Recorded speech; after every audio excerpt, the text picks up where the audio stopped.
ध्यान से सुनिएगा। क्वेश्चन नंबर 9, जेड लिमिटेड चालू संपत्ति और चालू दायित्व के स्थिति निम्नांकित है। प्रोविजन फॉर बैड डेब्ट आपका 1000 2017 में दिया है, 2018 में नहीं है। शॉर्ट टर्म लोन आपका 10,000 और 19,000 दिया है। क्रेडिटर्स आपका 15,000 और 10,000 दिया है। बिल्स रिसीवेबल आपका 20,000 और 40,000 दिया। वर्ष के दौरान कंपनी को 45,000 रुपए की हानि हुई। आपको बनाना है cash flow from operating activity. क्या बनाना है? Cash flow from operating activity. ध्यान दीजिएगा, cash flow from operating activities question number आपका 9। इसका एक फॉर्मेट होता है, यदि आप फॉर्मेट समझ गए तो आसानी से आप बना सकते हैं। सबसे पहले यहां लिखेंगे cash flow from operating activities. उसके बाद एक फॉर्मेट खींचेंगे और फॉर्मेट का जो हेडिंग होता है उसको लिख देंगे, क्योंकि जब आप हेडिंग लिखना सीख जाइएगा तो उसको अपने आप उस ग्रुप में बैठा दीजिएगा। यहां पर पार्टिकुलर होता है, यहां डिटेल्स अमाउंट, और यहां पर नेट अमाउंट। सबसे पहले यहां पर नेट प्रॉफिट, तो इस क्वेश्चन में लॉस है इसलिए हम लोग इसको नेट लॉस कर देते हैं, plus non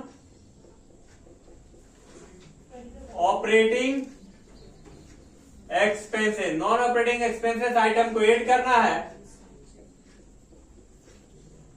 decrease in current assets, current assets को भी ऐड करना है, यदि घटेगा तो। इंक्रीज इन करंट लायबिलिटी, यदि करंट लायबिलिटी आपका बढ़ेगा तो उसको ऐड करना है। Non operating income, non operating income यदि आपका है तो उसको लेस करना है।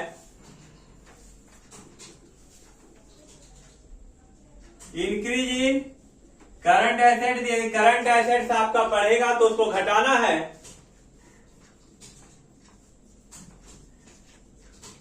Decrease in current liability, current liability आपका घटेगा तो घटाना है, और उसके बाद जो निकलेगा वो आपका आंसर होगा। तो सबसे पहले यहां पर क्या लिखा है? प्रोविजन फॉर बैड डेब्ट, जो कि देखिए डेटर्स करंट एसेट्स होता है, लेकिन प्रोविजन है तो उसको हम लोग लायबिलिटी मान लेते हैं। और 2017 में 1000 है, 2018 में नहीं है, मतलब घट गया है।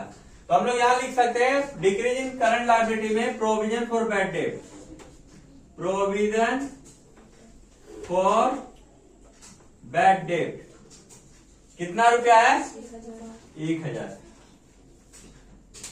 फिर शॉर्ट टर्म लोन, ये क्या है? Short term loan current liability, पहले 10,000 था, 19,000 हो गया, बढ़ गया, तो इंक्रीज इन करंट लायबिलिटी यहां लिखाएगा शॉर्ट टर्म लोन।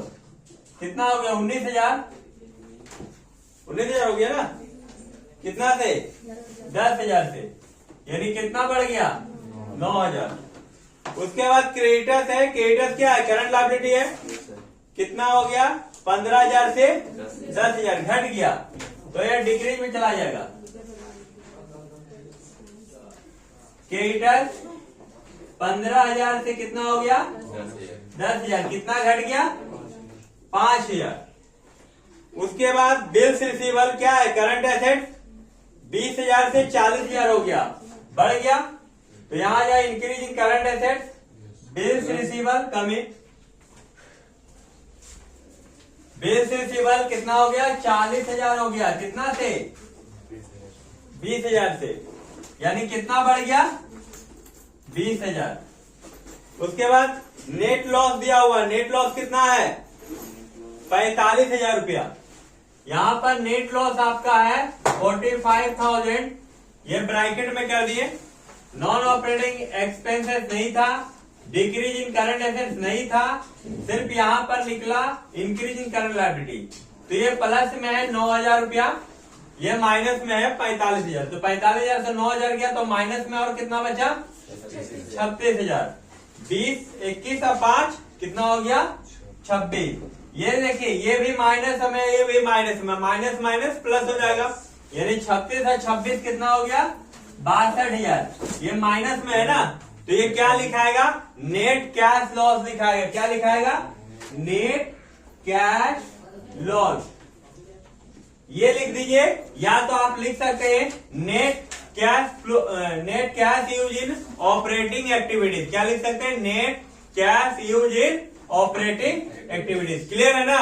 यहां पर किसी को पूछना है, ये क्वेश्चन नंबर कितना है 9 है।